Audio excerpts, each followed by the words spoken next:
Bonjour à tous les auditeurs de Canaf Radio, de Canaf 54 Radio. Merci de nous rejoindre pour cette nouvelle réflexion concernant notre série d'émissions sur le Spiritus Metaphysicus. Nous avons commencé ces émissions de réflexion sur la question de la spiritualité. Nous avons décidé justement de faire ces émissions pour édifier le peuple de Dieu, édifier les gens qui sont dans l'obscurité, qui sont dans l'ignorance de faits historiques basés sur l'histoire du christianisme et des religions en général. Merci de retrouver ce programme que vous aimez et nous sommes très fiers justement de vous avoir si nombreux qui nous avaient déjà écrit pour réagir aux différentes émissions que nous venions de faire dans notre radio Canaf 54. Merci encore une fois parce que ce jour du 1er novembre 2021, nous allons parler justement du deuxième concile de Nicée. Après que nous ayons parlé du premier concile de Nicée, nous allons aujourd'hui parler de ce deuxième concile qui va consacrer en tout cas d'autres secrets que la plupart des chrétiens aujourd'hui ignorent. Et nous avons aussi voulu que le monde retienne que nous avons de divinité. Nous avons en Afrique de croyances qui ont été étouffées par l'apogée justement du christianisme sur le continent africain. En tout cas, merci de nous écouter ce jour. Merci en tout cas pour votre fidélité. Et donc, nous allons commencer immédiatement à vous parler de ce deuxième concile de Nicée. Le deuxième concile de Nicée commence en 787 après Jésus-Christ. Ce deuxième concile de Nicée, couramment appelé concile de Nicée II, est un concile œcuménique qui eut lieu en 787 après Jésus-Christ. Ce concile a été convoqué par l'impérialiste Irène. Il avait pour l'objectif de mettre un terme au conflit politico-religieux provoqué par l'iconoclasme. Le concile a affirmé la nécessité de vénérer les images et les reliques.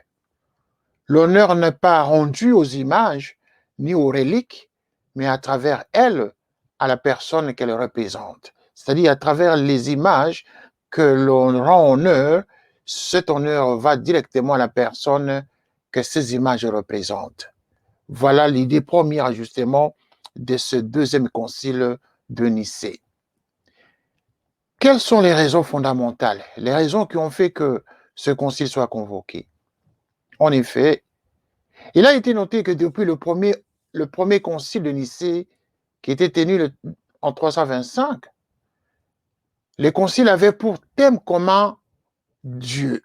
Dieu est au centre du premier concile et encore une fois du deuxième concile. Donc, le thème commun était Dieu et la nature divine du Christ.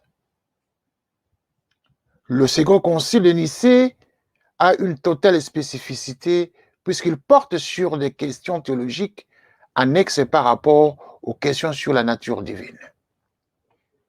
Le 8e siècle a été dans l'histoire de la papauté une époque particulièrement troublée. En effet, elle est passée d'une influence byzantine à une protection franque. Rome prend dès l'origine la défense des saintes images, position qu'elle maintient avant et après le deuxième concile de Nicée. Durant le concile de Rome, Rome a joué un rôle décisif avec l'aide du pape Adrien Ier qui est en faveur du culte des images. La définition de foi du deuxième concile de Nicée. La querelle des icônes a éclaté plus de 50 ans auparavant. En 726, sous l'empereur Léon III, en 754, l'Église, et particulièrement byzantine, a solennellement reconnu l'iconoclasme comme doctrine officielle lors du concile de Hierae. Traditionnellement, l'icône a pour but d'éveiller les souvenirs du Christ et des saints. Elle appartient aux choses sacrées. Les icônes font partie de saints. Les icônes font partie de la belle ordonnance des églises, de leur ornement. Telle est la tradition de l'Église chrétienne qui veut que les églises soient ornées et que les objets servant au culte soient honorés comme ils doivent l'être. Le Concile de Nicée affirme qu'on ne peut rejeter ou même détruire les icônes sans manquer en même temps de respect aux autres objets sacrés. Le Concile évoque surtout l'utilité des images. Il écarte le reproche d'idolâtrie et affirme la conformité du culte des images avec la tradition de l'Église. Même si le culte des images, comme celui des reliques de l'Évangile ou de la croix, n'est qu'une des traditions convenables et légitimes de l'Église, le fait de le rejeter a une portée bien plus vaste qui dépasse la seule question des images et implique toute une conception de la théologie et de la tradition. Ainsi, le Concile affirme que si la Bible a pu interdire des images dans l'Ancien Testament, Dieu se laisse voir dans le Nouveau Testament par l'incarnation du Christ. Il est donc désormais permis de représenter ce que l'on a vu, car alors l'honneur rendu à l'image remonte au modèle original. Quant au déroulement de ce concile, il est à noter que, selon l'usage, un évangéliaire est ouvert sur l'autel, ce qui signifie que la parole de Dieu et le Saint-Esprit sont les seuls véritables présidents du concile. Le Saint-Esprit est les seuls véritables présidents du concile. Le Saint-Esprit. C'est-à-dire, dans cette composition du concile, on sous-entend que le Saint-Esprit est parmi eux, parmi les évêques qui sont regroupés, qui sont rassemblés plutôt. Et donc, le Saint-Esprit seul est le véritable président du concile. C'est-à-dire la parole de Dieu et le Saint-Esprit. Les deux représentants de l'empereur Petronas, comme de l'Opsichion, et l'hostiaire Jean, les gothètes du Traulicon, envoyé de Constantinople, siègent devant l'embaume. Le patriarche de Constantinople, Thérèse, est le président effectif. Donc l'Assemblée est nombreuse, ce qui est nécessaire, car il faut surpasser en légitimité le concile de Héréa, qui avait rassemblé 338 évêques à Nicée en consultant les listes de signatures. Différentes d'une session à l'autre, on arrive à un chiffre total de 365 évêques, ça c'était à Nicée. 37 seulement viennent d'Europe, dont un fort contingent de Sicile. Donc l'essentiel vient d'Asie mineure, le pape Adrien Ier, représenté par deux légats, tous deux nommés Pierre, qui ne sont pas évêques. L'archipêtre de la basilique Saint-Pierre et l'abbé du principal monastère grec de Rome. Les patriarches orientaux, bien que dûment convoqués, n'ont pu, en raison de la guerre entre l'Empire byzantin et le califat musulman, n'ont pas pu venir ni se faire vraiment représenter. Deux Palestiniens non évêques sont censés être leurs tenants-lieu. Le prêtre Jean de Jérusalem, pour Jérusalem et Antioche, et l'higoumène Thomas, pour Alexandrie, sont en plus présents 132 moines, dont au moins parmi ceux dont l'origine est identifiable, 25 de Bithynie, 18 de Constantinople, 19 du reste de l'Asie mineure et des îles de la mer Égée, et aucun connu venant d'Europe. Des fonctionnaires impérieux sont également chargés d'assurer le bon déroulement du concile. Le principal est le futur patriarche Nicéphore, alors simple laïc, mais qui est commissaire impérial auprès du concile est par exemple chargé, avant la première session, d'aller chercher le vieil évêque Grégoire de néo-césarée, iconoclaste repenti, et surtout dernier survivant du concile de Hiérea, un autre fonctionnaire laïque et qui joue un rôle important, le patriarche Nicétas, cousin de l'impératrice Irène.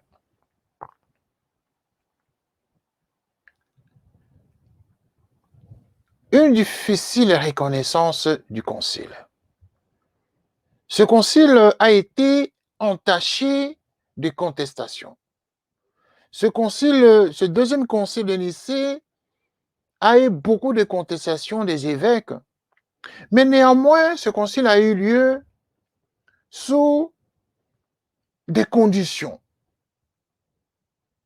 Parce que la reconnaissance de ce concile a été émaillée de beaucoup d'exigences, d'où une difficile reconnaissance du concile. En effet, les images et les partisans triomphaient, mais le courant iconoclaste ressurgit, en particulier en Occident, dans l'entourage de Charlemagne. En effet, un contre-concile eut lieu à Francfort en 794, qui utilisa les travaux de réfutation systématique de Alcuin et de Théodulphe d'Orléans, compilés dans un ouvrage appelé les Livres Carolins, Libri Carolini, compilation entreprise dans le but de désapprouver Nicée, malgré le fait que le pape Adrien Ier avait souscrit à la profession de foi de Nicée II. Pour établir les images, le Concile de Paris, 1er novembre 825, voulut remettre en ordre la présence des images dans l'Église. L'Église franque jugeait que l'Église romaine s'était trompée dans la querelle des images en exagérant leur valeur religieuse et s'opposait donc à celle-ci. Tandis qu'en Orient, l'impératrice Irène imposa de représenter par des images inertes, peintes ou sculptées, la Sainte Vierge et les saints, et de les vénérer. Le premier et principal reproche des iconoclastes contre la culture des images est celui de l'idolâtrie. Le principal argument des partisans des images est l'incarnation. Sous Michel II, les images commencent à réapparaître dans les églises. Il y en avait même qui étaient vénérées dans le palais impérial par Théodora et ses filles. La persécution n'est prise des formes violentes que pour ceux qui s'opposaient aux basileuses. Lazare, un moine artiste, fut fouetté, emprisonné, et l'on finit par lui brûler les mains. Il est fêté comme confesseur le 17 novembre. Le rétablissement des images se fait en 843, quand toutes les églises recouvrèrent leur parure et furent ornées de la splendeur des vénérables images. On établit ainsi des prêtres et des chefs fidèles à l'orthodoxie. Il ne restait plus qu'à retirer tous les iconoclastes des églises. C'est le cas, par exemple, de l'expatriache Jean, qui, dans un monastère, avait crevé les yeux à une image dont il ne supportait pas le regard. Il fut ainsi fustigé par ordre de l'impératrice le 11 mars 843, premier dimanche de jeûne de Carême, est la date officielle du rétablissement des images. Donc, le Carême prend naissance, la notion de Carême a une date, ici, le 11 mars 843, le premier dimanche des jeûnes du Carême. Le 11 mars 843 après Jésus, c'est ce jour-là qu'ils vont officialiser la date de premier dimanche de jeûne du Carême. Comprenez que cette histoire de Carême date de si bien longtemps. Est-il donc légitime de plier devant des statues alors que la Bible semble l'interdire? Voilà la question. Cette question, nous allons y revenir dans un court instant.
Merci de nous retrouver. Pour tous qui nous écoutez pour le moment, nous sommes en train de réfléchir ensemble sur la question du Concile de Nicée 2 et nous sommes arrivés à la question concernant la légitimité des statuts dans l'Église, alors que la Bible semble l'interdire. Et l'ordre de l'ancienne alliance, qui est transformé dans la nouveauté de l'Évangile, par l'incarnation, Dieu a pris un visage et s'est fait voir dans la chair. Je peux donc faire une image de ce que j'ai vu de Dieu, sachant que l'honneur rendu à l'image remonte au modèle original. Concile de Nicée 2 l'applique.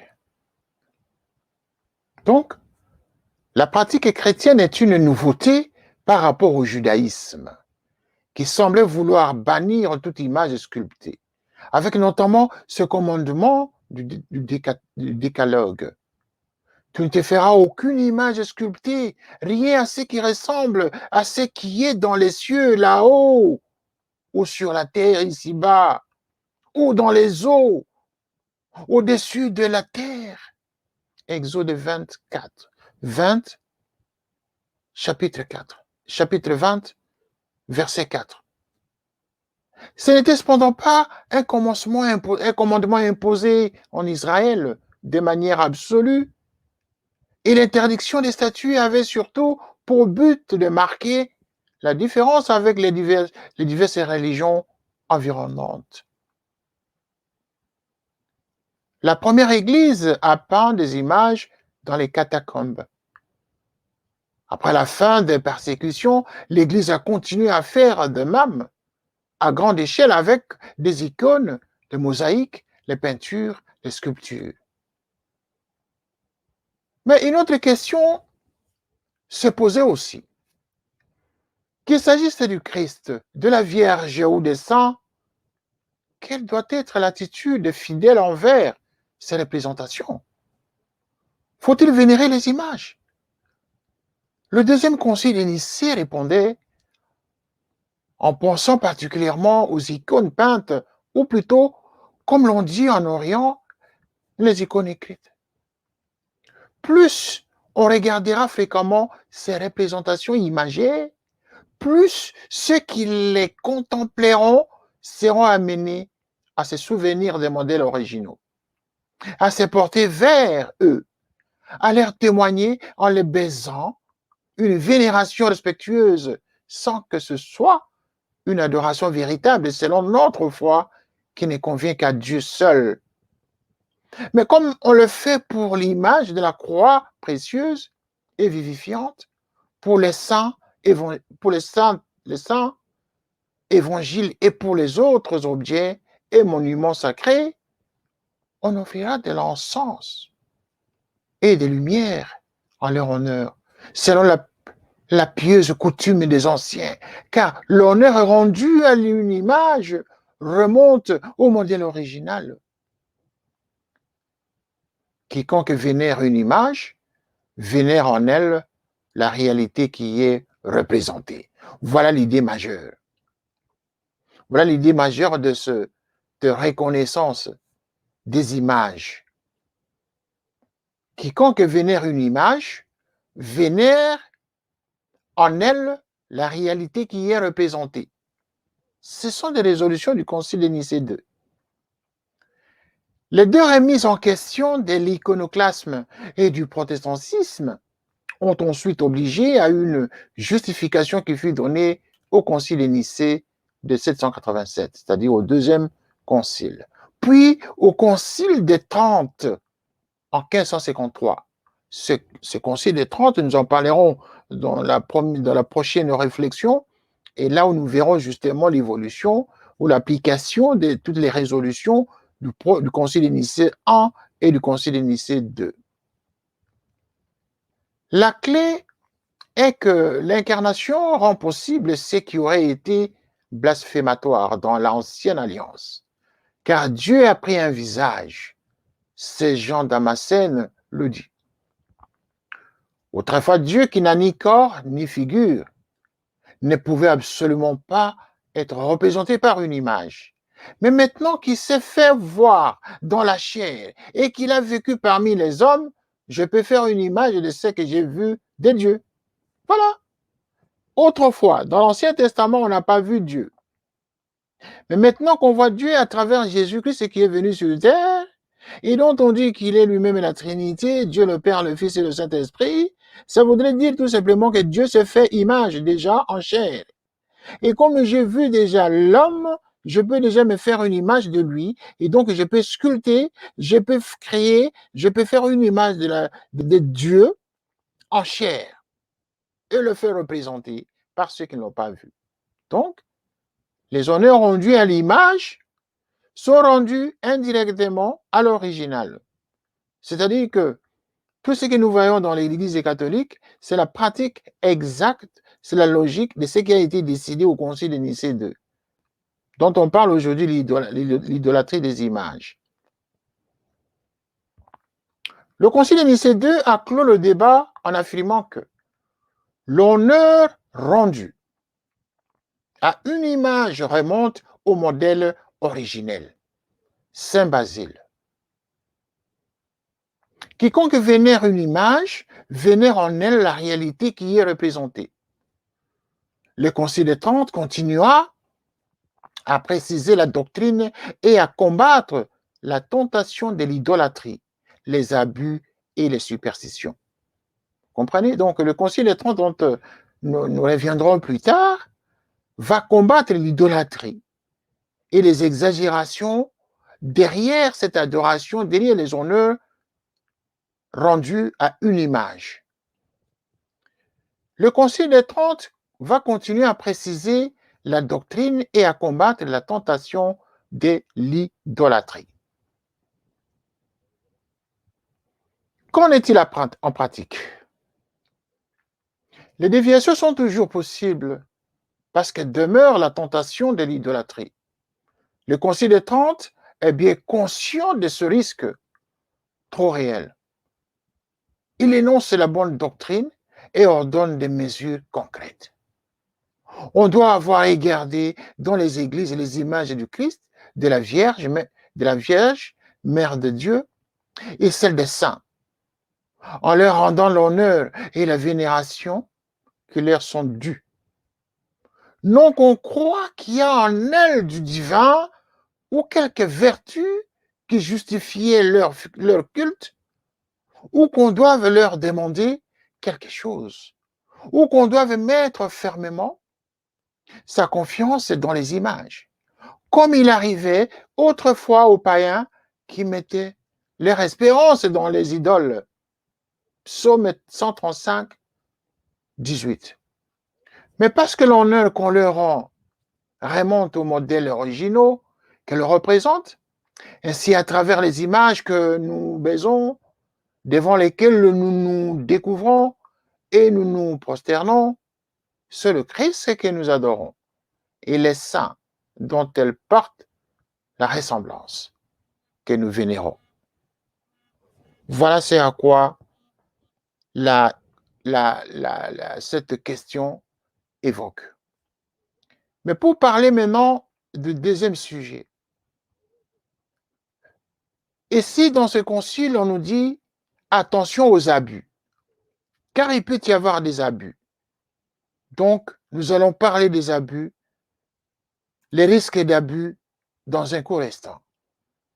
Restez toujours scotchés à écouter notre réflexion sur ce concile.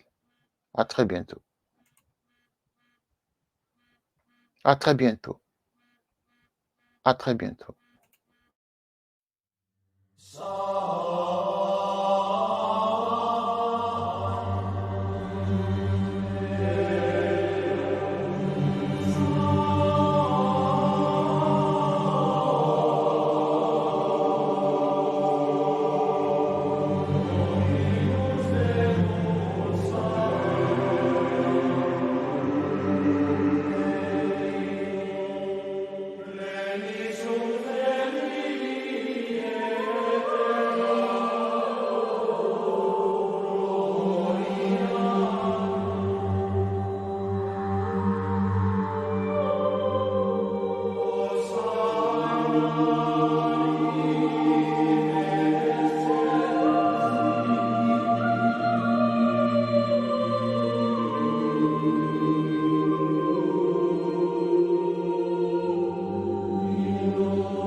Je sais plus comment je vais faire parce que les gens de Sky ils vont venir.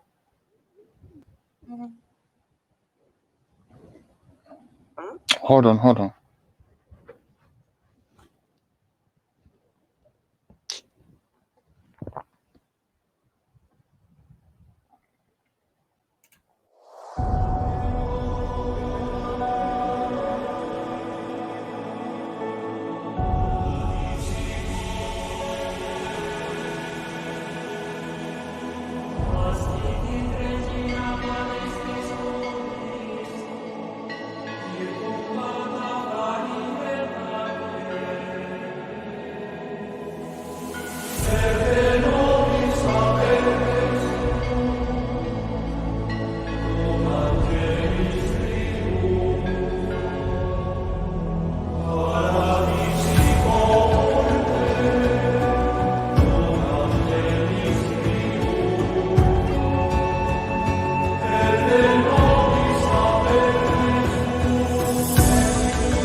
Merci de nous retrouver pour continuer notre réflexion.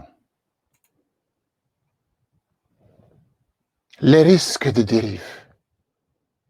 Attention aux abus. Les abus d'idolâtrie des images, des statues, des représentations des saints, des dieux, de la Vierge Marie. Le Concile des 30, nous sommes en train d'analyser ici ce que nous dit le Concile des 30 par rapport aux résolutions du Concile de Nicée II.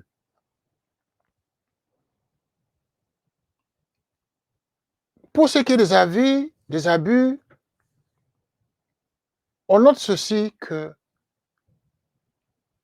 si les abus s'étaient glissés et si on vérifie que l'image n'exprime pas une fausse doctrine, expliquer que les images ne représentent pas la divinité, pour chasser la superstition dans l'invocation des saints, éviter toute recherche des gains malhonnêtes, toute indécence, toute beauté profane et provocante.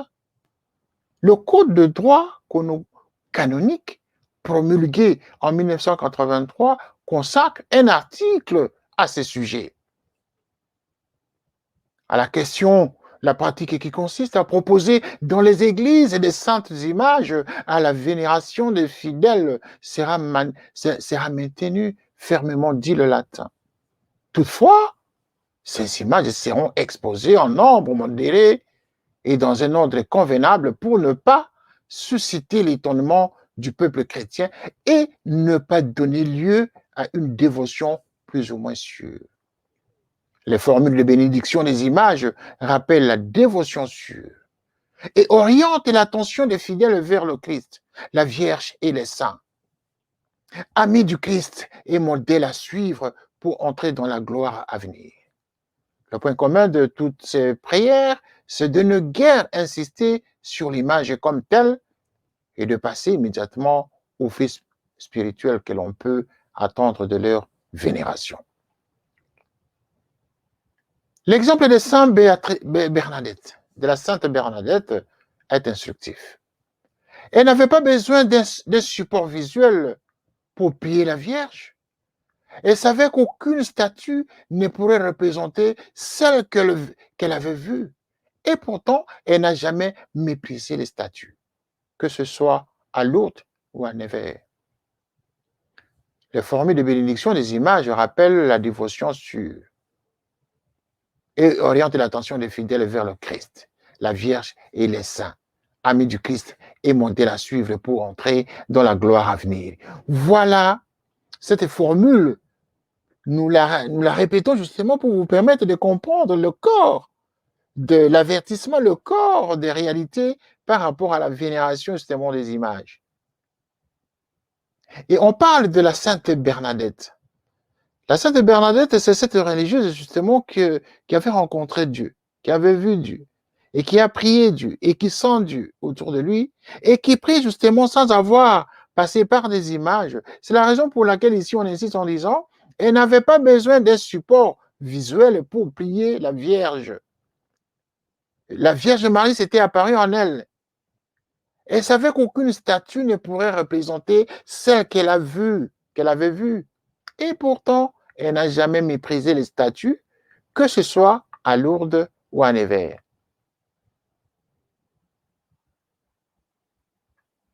Conclusion. Nous allons conclure justement en disant ceci que toute l'argumentation et tous les commentaires s'étendent sur Jésus-Christ. La Vierge ou les saints sans évoquer la représentation de Dieu le Père. En plus, j'ai lu quelque part si autre que Dieu, qui n'a ni corps ni figure, ne pouvait absolument pas être représenté par une image. D'accord. Mais maintenant, qui s'est fait voir dans la chair, dans ma collecte d'images, dans la collecte de mes images, dans ma collecte d'images en tout cas, en tant que chercheur, religieux, philosophe, dans ma collecte d'images dites pieuses, je n'ai effectivement rencontré que les 3 premiers cités. idem dans la statuaire. Cependant, je rencontre ça et là, dans les églises, l'image de Dieu, le Père, imagé en bon vieillard dans les vitraux. Il me revient même à l'esprit, entre autres, l'exemple de Ville-sur-Tourbe en Argonne, datant des années 1920. Est-ce bien catholique au sens courant du terme, autant qu'au sens canonique? Mais j'exclus de ma part, en tout cas, j'exclus de ma remarque la représentation purement symbolique comme celle du triangle, bien sûr. Bien sûr que ça porte quand même en confusion, mais ça amène à des réflexions. Et c'est la raison pour laquelle nous avons initié ces réflexions, pour que nous puissions nous poser des questions essentielles et intelligentes.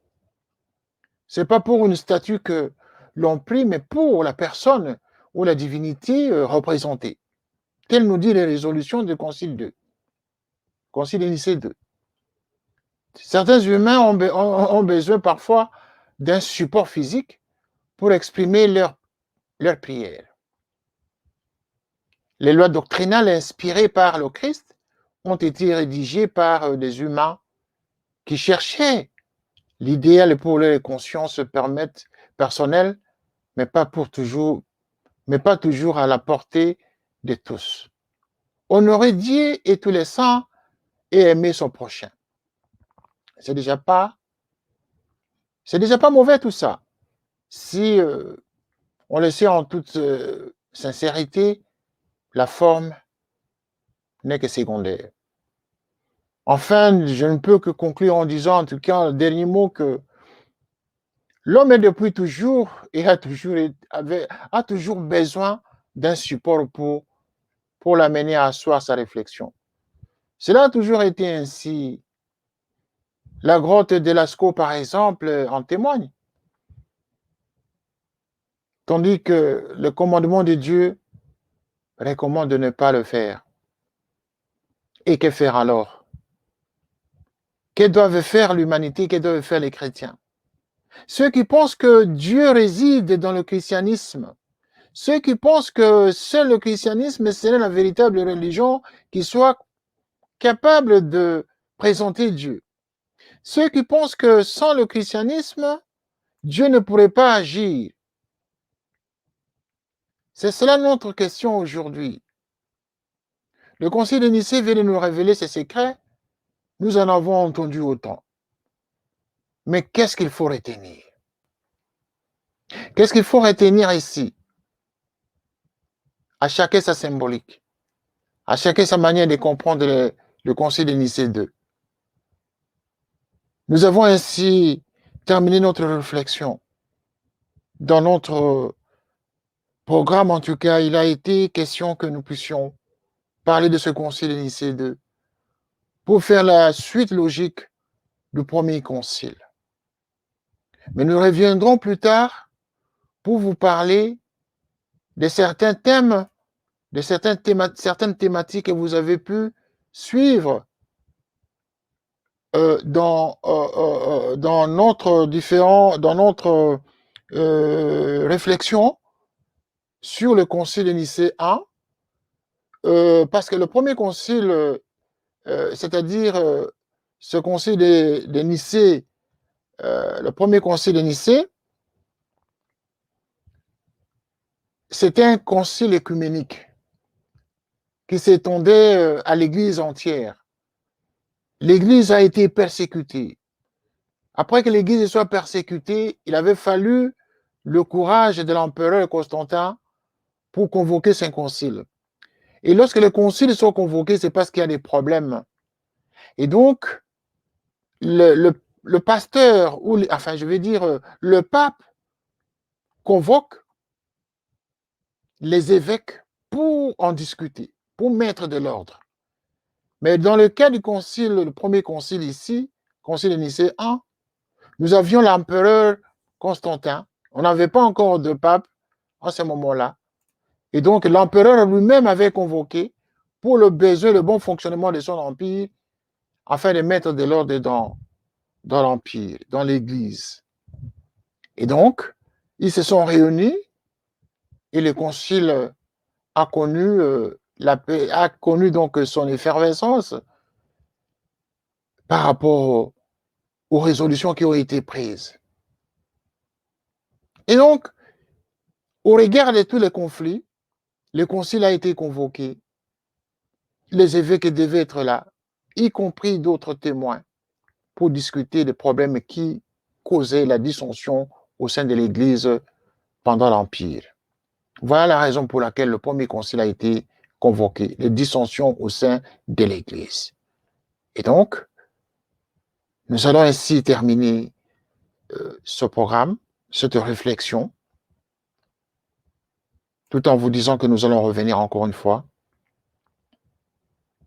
à la même heure pour parler d'un autre sujet dont nous vous réservons encore la surprise. Mais ce sera toujours autour de Spiritus Metaphysicus. Nous vous invitons à suivre nos programmes sur Canaf 54 Radio. Merci beaucoup pour votre temps d'écoute. À très bientôt. Que Dieu vous garde. Que les esprits de nos ancêtres vous protègent. Merci.